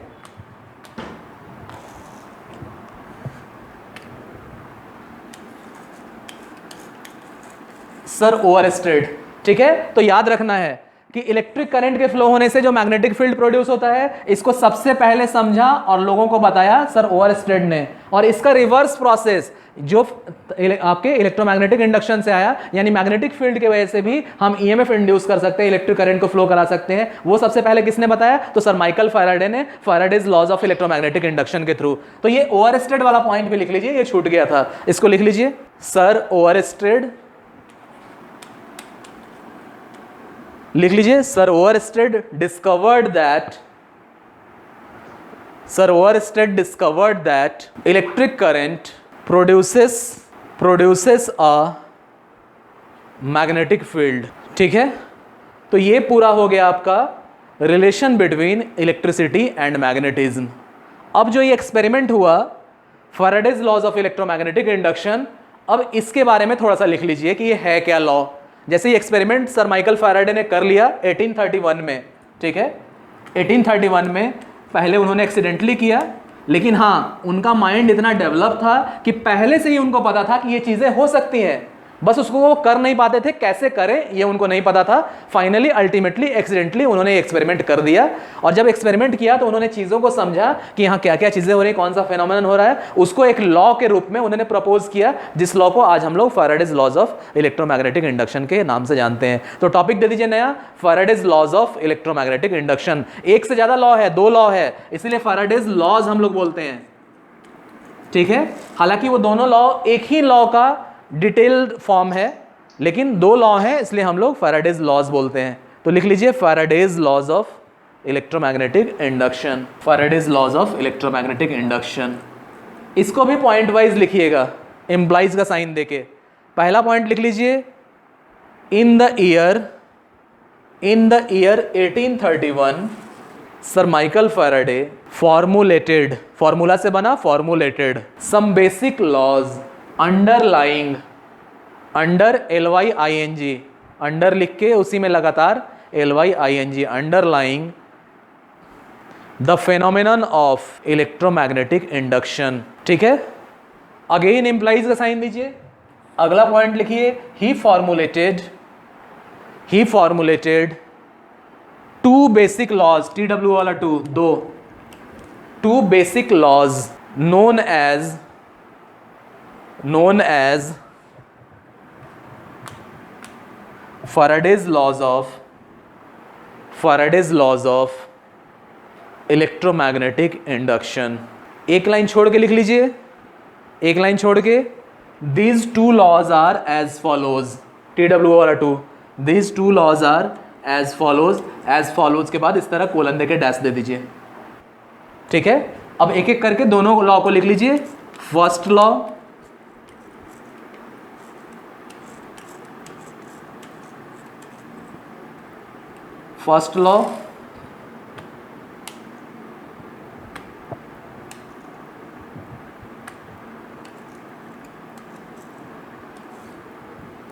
ठीक है।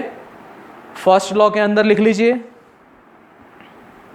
Whenever the magnetic flux link में एडी लगा के linked with a circuit changes,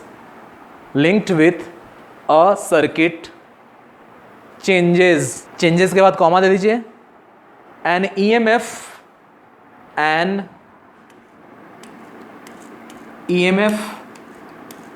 और ईएमएफ सबको पता है ना, व्हाट इज ईएमएफ?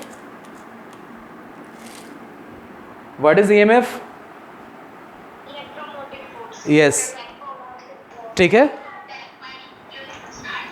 तो लिख लीजिए, an EMF is always induced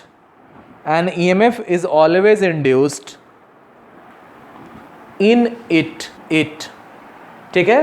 तो Faraday's laws of electromagnetic induction का पहला लॉ क्या है कि जब भी किसी सर्किट से लिंक हुआ फ्लक्स, जिस तरह वहां हम लोग देखे थे कि सर्किट था और इस मैग्नेट की वजह से इस तरह से फ्लक्स क्रिएट हुआ, इस परमानेंट मैग्नेट की वजह से फ्लक्स क्रिएट हुआ, जाहिर है ये फ्लक्स इस सर्किट से, इस कॉइल से लिंक कर रहा है, ठीक है। दोनों स्थिर है तो लिंक कर रहा है सिर्फ, और सेम ही नंबर हमेशा लिंक कर रहा है, टाइम के साथ स्थिर है। लेकिन जैसे ही इसको मूव कराएं या इसको मूव कराएं, ये फ्लक्स लिंकेज में चेंज आ जाएगा।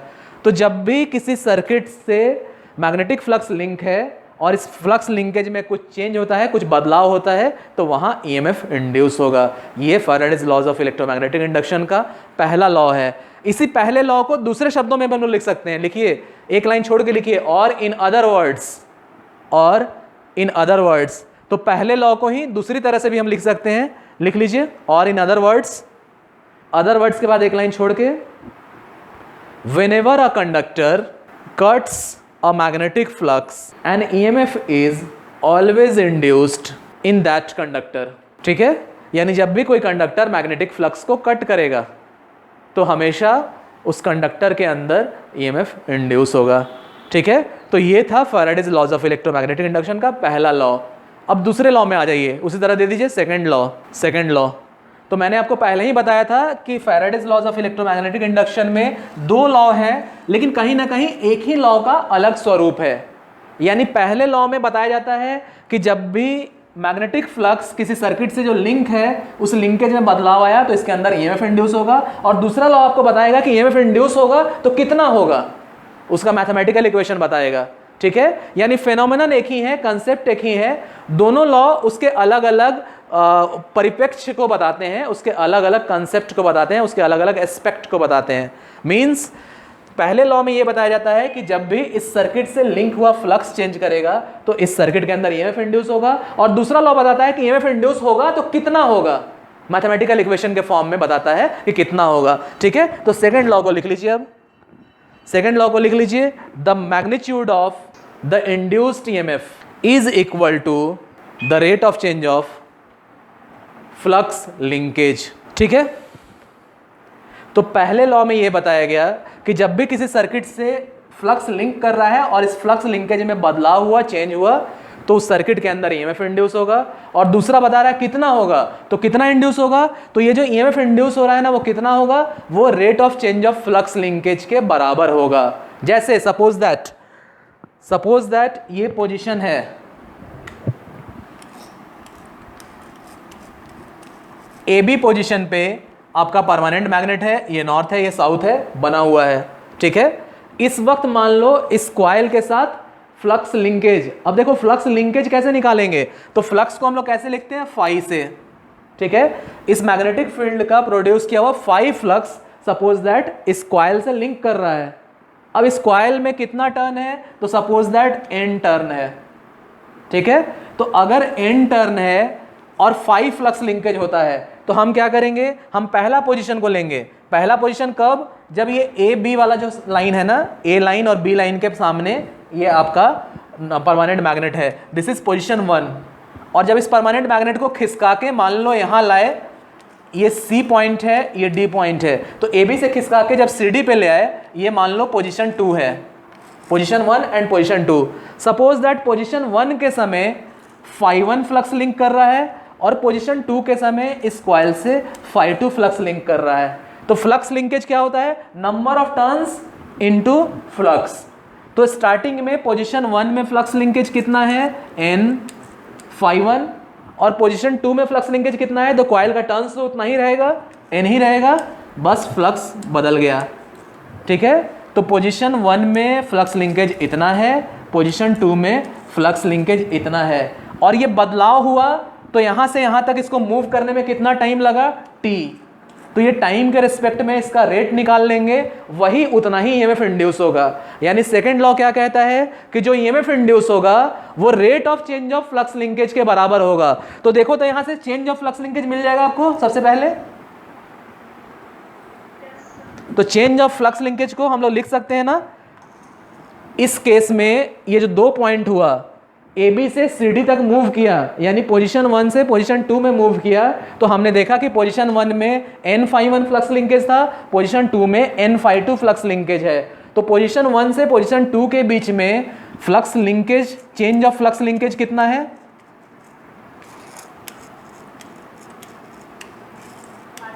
Change of flux linkage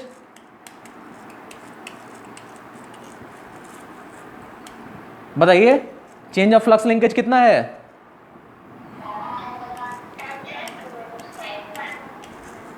n phi 2 minus n phi 1। ठीक है, और टाइम कितना लगा, time suppose that t time लगा, suppose that t second time लगा। मान लो पोजीशन 1 से पोजीशन 2 में फ्लक्स लिंकेज के बदलाव होने में सपोज दैट अगर t सेकेंड टाइम लगा, तो हम लोग अब निकाल सकते हैं ना rate of change of flux linkage. Rate of change of flux linkage निकाल सकते हैं, कितना होगा,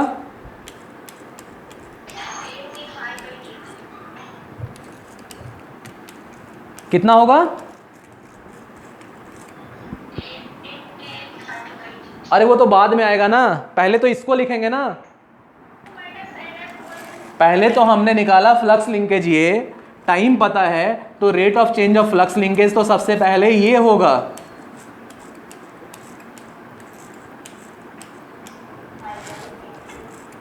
ये होगा।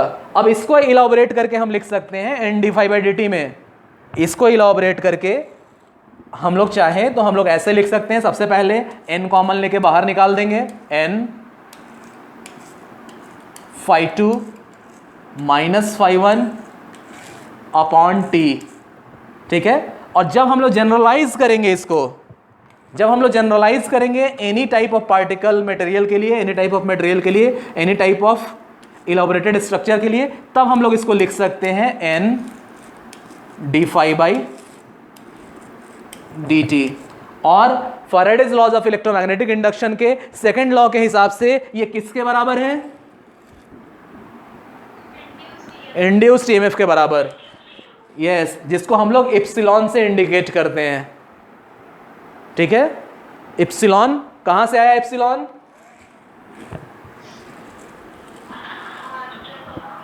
इप्सिलॉन आया ग्रीक अल्फाबेट से। जिस तरह इंग्लिश अल्फाबेट में कितने लेटर होते हैं, यस, इंग्लिश अल्फाबेट में जिस तरह 26 लेटर होते हैं, ग्रीक अल्फाबेट में 24 लेटर ही होते हैं, 24। Alpha beta gamma delta epsilon zeta eta theta iota kappa lambda mu nu xi omicron pi rho sigma tau upsilon phi chi psi omega, ये 24 letters होते हैं। ग्रीक अल्फ़ाबेट में, उसी में से एक है इप्सिलॉन, जिसको हम लोग ईएमएफ के लिए इंडिकेट करते हैं। ठीक है, तो ये आपका सेकंड लॉ हो गया, और ये सेकंड लॉ का मैथमेटिकल इक्वेशन हो गया, और जाहिर है इंड्यूस्ड ईएमएफ है तो इसका यूनिट वोल्ट होगा। Got that? ठीक है,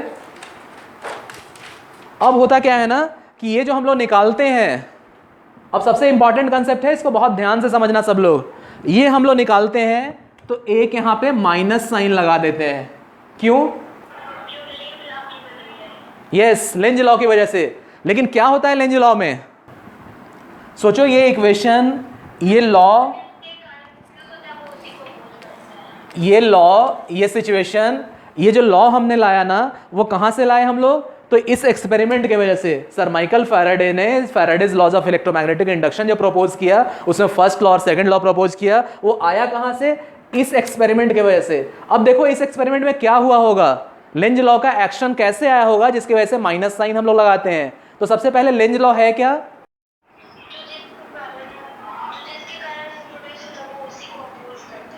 ये कैसे कह सकते हैं? जो जिसके कारण, क्या किसके कारण?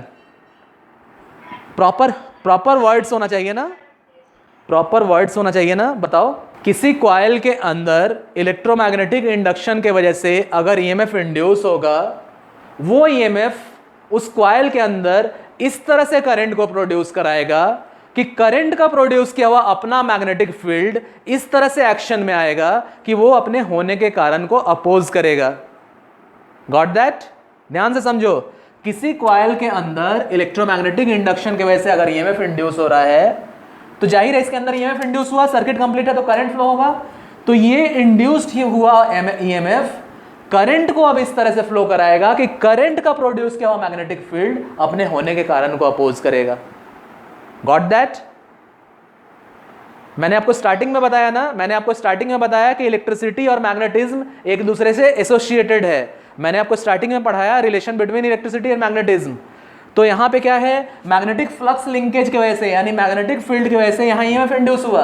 अब ईएमएफ इंड्यूस हुआ, सर्किट कंप्लीट है तो करंट फ्लो होगा, करंट फ्लो होगा तो फिर इसका मैग्नेटिक फील्ड एक्शन में आएगा।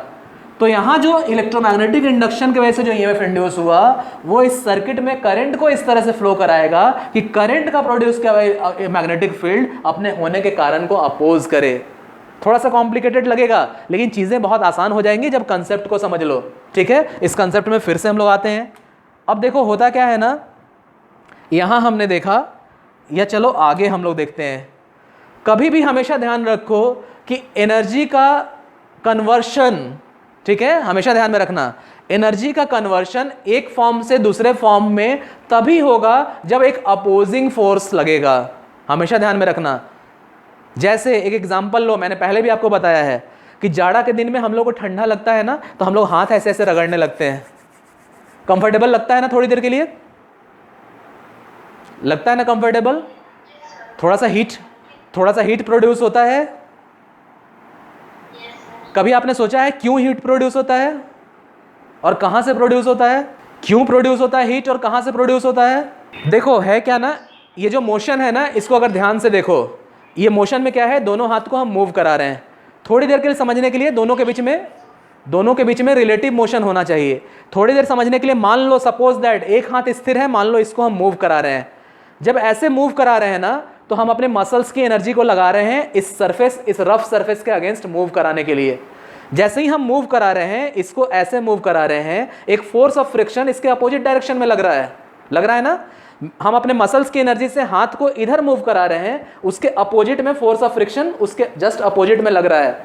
इस फोर्स ऑफ फ्रिक्शन को ओवरकम हमने किया।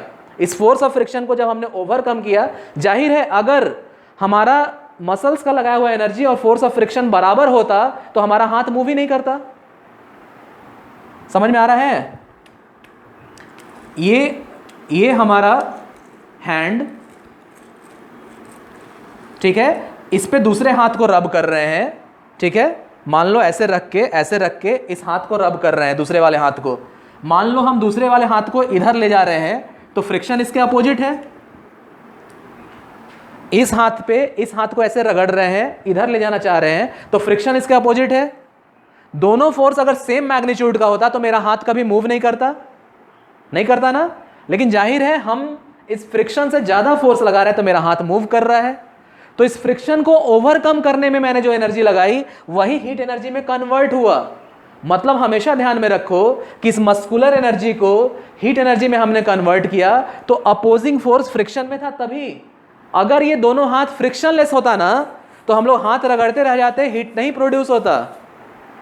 अगर दोनों हाथ का सरफेस फ्रिक्शनलेस है तो हम लोग मसल्स से कितनी भी एनर्जी लगा लें हीट प्रोड्यूस नहीं होता।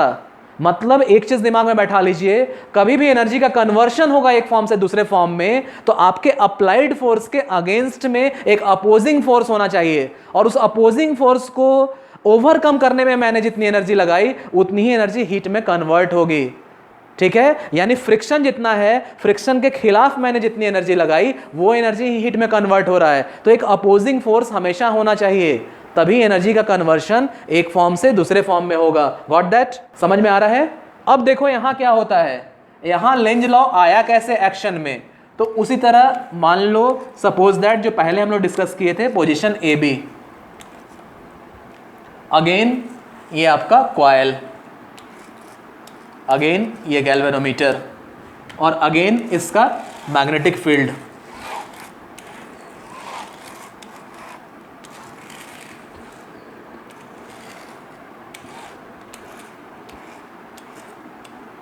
अगेन इस तरह से मैग्नेटिक फील्ड।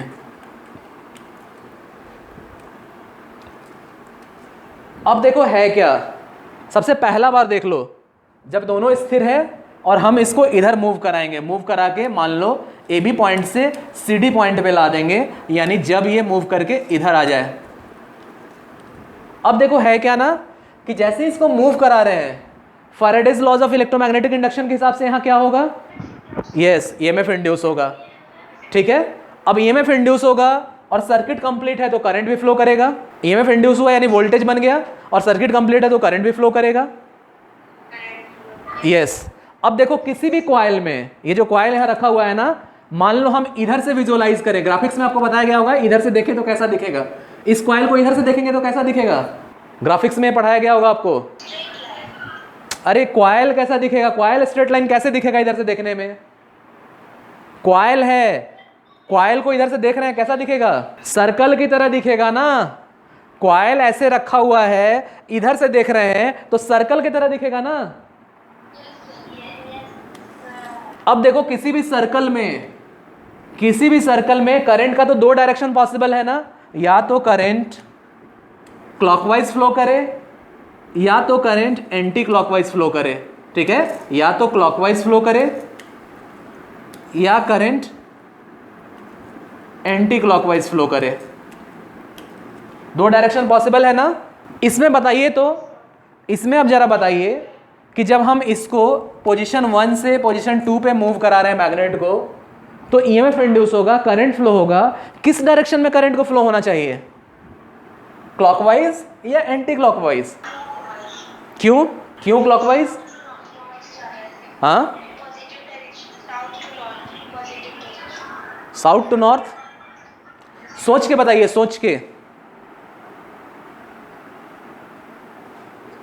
अभी मैंने आपको बताया था कि एनर्जी कन्वर्शन एक फॉर्म से दूसरे फॉर्म में होगा कब, जब हमारे अप्लाइड फोर्स के अपोजिट डायरेक्शन में एक और फोर्स लगे, तभी कन्वर्शन होगा। यहां भी देख लो, यहां से यहां तक ले जा रहे हैं ना, तो इलेक्ट्रिसिटी का मैग्नेटिज्म में कन्वर्शन हो रहा है, सॉरी मैग्नेटिज्म का इलेक्ट्रिसिटी में कन्वर्शन हो रहा है, एनर्जी का कन्वर्शन हो रहा है एक फॉर्म से दूसरे फॉर्म में। तो ये जब इधर जा रहा है ना, तो करंट को कैसे फ्लो करना होगा, तो किसी भी कॉइल में मान लो कोई एक कॉइल ले लिए, इस कॉइल से प्रोड्यूस किया हुआ मैग्नेटिक फील्ड का डायरेक्शन कैसे निकालते हैं। इस कॉइल में अगर करंट ऐसे फ्लो कर रहा है ना, तो आपको बताए थे राइट हैंड कर्ल रूल, क्या करते हैं, करंट के अलोंग अब अपने फिंगर्स को रखते हैं, तो थंब बताता है कि इस डायरेक्शन में नॉर्थ पोल बना होगा। तो इस कॉइल का अपना मैग्नेटिज्म कैसा बना होगा, इस तरह से। और यही अगर यहाँ पे इस तरह से करंट का डायरेक्शन ना होके इधर हो, तो इसमें थंब रखेंगे तो अंदर की तरफ नॉर्थ बनेगा। अब देखो यहाँ पे क्या बनना चाहिए, अगर हम इसका मोशन इधर करा रहे हैं, इसका नॉर्थ इधर है, तो अपोज करने के लिए क्या बनना चाहिए, तो अपोज कब होता है? जब लाइक पोल्स बने तो अपोज होता है। यानी ये कॉइल अगर अपना नॉर्थ पोल इधर बना लेगा तो ये दोनों एक दूसरे को अपोज करेगा, नॉर्थ नॉर्थ, क्योंकि हमारा मोशन इधर है। अगर ये कॉइल अपना मैग्नेटिज्म प्रोड्यूस करे और इसका अपना मैग्नेटिज्म अगर नॉर्थ बनाए तभी तो अपोज करेगा ना। हमारा मोशन इधर है, हम मसल्स से उठा के इसको इधर ले जा रहे हैं, इसको अपोज करना है तो ये नॉर्थ बनेगा तभी तो अपोज होगा। Got that? नॉर्थ बनने के लिए क्या करना होगा? तो इधर अगर नॉर्थ बनना है तो करंट का फ्लो ऐसे होना होगा, करंट का फ्लो ऐसे होना होगा। यानी इधर से हम विजुअलाइज कर रहे हैं तो एंटी क्लॉकवाइज, इधर से हम विजुअलाइज कर रहे हैं तो एंटी क्लॉकवाइज करंट को फ्लो होना होगा। इधर से विजुअलाइज कर रहे हैं तो एंटी क्लॉकवाइज, तभी तो नॉर्थ बन रहा है। अगर करंट क्लॉकवाइज फ्लो होता तो क्या होता? तो नॉर्थ इधर बन जाता। अगर करंट क्लॉकवाइज फ्लो करता तो नॉर्थ इधर बन जाता, तो अपने आप इसकी जगह साउथ बन जाता, अपने आप यहां साउथ बन जाता। और अगर अपने आप यहां साउथ बन जाता तो सोचो तो नॉर्थ साउथ का अट्रैक्शन हो जाता, तो बिना हमारे एनर्जी लगाए यहां वर्क हो जाता। तो बिना एनर्जी दिए कभी वर्क हो जाता क्या? ऐसा हो सकता है कभी? Energy is the capacity to do work. तो ऐसा तो कभी नहीं हो सकता है कि बिना एनर्जी दिए वर्क हो जाए। यानी कहीं से भी गलती से अगर साउथ बन जाता तो ये नॉर्थ साउथ खुद से अट्रैक्ट होने लगता, मुझे उठा के इसको इधर लाने की जरूरत ही नहीं पड़ती। यानी यहां क्या बनना चाहिए? हमेशा नॉर्थ बनना चाहिए, क्योंकि मैं यहां से ताकत लगा रहा हूं तो मेरे खिलाफ ये ताकत लगेगी, तभी इस मैग्नेटिज्म की वजह से इलेक्ट्रिसिटी जनरेट होगी। तो मैं इधर से ताकत लगा के इसको नजदीक ला रहा हूं, तो इसको अपोज करने के लिए इसको नॉर्थ बनाना होगा, तभी नॉर्थ नॉर्थ का रिपल्सन होगा और मेरे ताकत के खिलाफ ये ताकत लगाएगा north north repulsion. Got that? क्यों? क्योंकि हर एक एनर्जी कन्वर्शन के लिए एक अपोजिंग फोर्स होना चाहिए। यहां नॉर्थ बन के अपोजिट फोर्स क्रिएट हो रहा है और यही लेंज लॉ कहता है, यही लेंज लॉ कहता है। Got that? इसी की वजह से माइनस साइन वहां हम लोग लगाते हैं। तो हुआ क्या? हमने इसको मूव कराया, हमारे मूव कराने के वजह से Faraday's laws of electromagnetic induction से यहाँ ईएमएफ इंड्यूस हुआ। ये ईएमएफ कैसे इंड्यूस होगा? तो ये अपना करंट ऐसे प्रोड्यूस करेगा। अब करंट देखो कैसे प्रोड्यूस कर रहा है, करंट एंटी क्लॉकवाइज डायरेक्शन में प्रोड्यूस कर रहा है। ये अपना करंट ऐसा प्रोड्यूस करेगा कि इस करंट का प्रोड्यूस किया हुआ मैग्नेटिज्म, ये नॉर्थ, इस करंट का प्रोड्यूस किया हुआ मैग्नेटिज्म अपने होने के कारण को अपोज करे। तो यहाँ ईएमएफ इंड्यूस होने का कारण क्या था? इसको इधर ले जाना, इसको अपोज करने के लिए यहाँ नॉर्थ को बनना होगा। और नॉर्थ बना कैसे? करंट की एंटी क्लॉकवाइज फ्लो होने की वजह से। Got that? तो यहां लेंज लॉ का कंसेप्ट है, यहां कन्वर्शन ऑफ एनर्जी का कंसेप्ट है, बहुत सारी चीजें आपके क्लियर हो गई। और इसी लेंज लॉ के वजह से, इसी अपोज करने की वजह से एक माइनस साइन हम लोग लगा देते हैं, क्योंकि मैंने आपको पहले ही बताया है कि drawing is the language of engineering and mathematics is the language of engineering. हम अपने कंसेप्ट को समझाने के लिए मैथमेटिक्स के साइन कन्वेंशन का सहारा लेते हैं। मैंने आपको पहले भी बताया है कि अगर मान लो एक्सिस है, suppose that this is Y axis, this is X axis, तो अगर हम इस डायरेक्शन में मूव कर रहे हैं एक्स डिस्टेंस से, तो हम लोग कहेंगे कि प्लस एक्स हमने मूव किया। वहीं इस डायरेक्शन में अगर एक्स डिस्टेंस से ही मूव कर रहे हैं तो हम लोग कहेंगे माइनस एक्स हमने मूव किया। तो हमने साइन कन्वेंशन का सहारा लिया डायरेक्शंस को बताने के लिए। उसी तरह हमने यहां भी सहारा लिया कि हम जो फोर्स अप्लाई कर रहे हैं उसको हमने पॉजिटिव लिया, तो वो जो सब्जेक्ट जिसमें हम फोर्स अप्लाई कर रहे थे, सब्जेक्ट ने फोर्स अप्लाई किया, उसको हम लोग नेगेटिव कहेंगे। ठीक है? तो पहले क्या हुआ? हमने फोर्स अप्लाई किया, हमने फोर्स अप्लाई किया वो पॉजिटिव, और हमने जिस सब्जेक्ट पे फोर्स अप्लाई किया था वो सब्जेक्ट जब खुद से फोर्स अप्लाई करने लगे तो वो नेगेटिव। इसलिए इसके बनाए हुए फोर्स को हम लोग नेगेटिव साइन देके चलते हैं, इसके इंड्यूस किए हुए ईएमएफ को हम लोग नेगेटिव लेके चलते हैं। इसीलिए लेंज लॉ की वजह से एक माइनस साइन एक्शन में आ जाता है। Got that? आ रहा है समझ में? ठीक है? तो इसी वजह से जो फॉर्मूला वहां लिखाए थे इंड्यूस्ड ईएमएफ का, चाहे तो ऐसे लिखते हैं हम लोग n d∅dt, तो इसमें लेंज लॉ के वजह से एक माइनस साइन लगा देते हैं, या फिर ऐसे लिखें, स्मॉल ई से भी हम लोग लिखते हैं n d∅dt, तो इसमें एक माइनस साइन हम लोग लगा देते हैं, और जाहिर है इसका यूनिट वोल्ट्स होगा। ठीक है? इस माइनस साइन के बारे में ही लिख लीजिए थोड़ा सा। Usually a minus sign is given to the right hand side of the expression to signify the fact that the induced EMF sets up its current, the induced EMF sets up its current in such a direction that the magnetic effect produced by it produced by, produce में ED लगा के, produced by it opposes the very cause, the very cause which has produced it, which has produced it. ठीक है, तो इतना हो गया। Next class में लेंज लॉ को एक्सप्लेन करेंगे और उसके बाद सीधे आ जाएंगे जनरेटर प्रिंसिपल पे, सिंपल लूप जनरेटर पे, और वहां से आपका डीसी जनरेटर प्रॉपरली स्टार्ट हो जाएगा।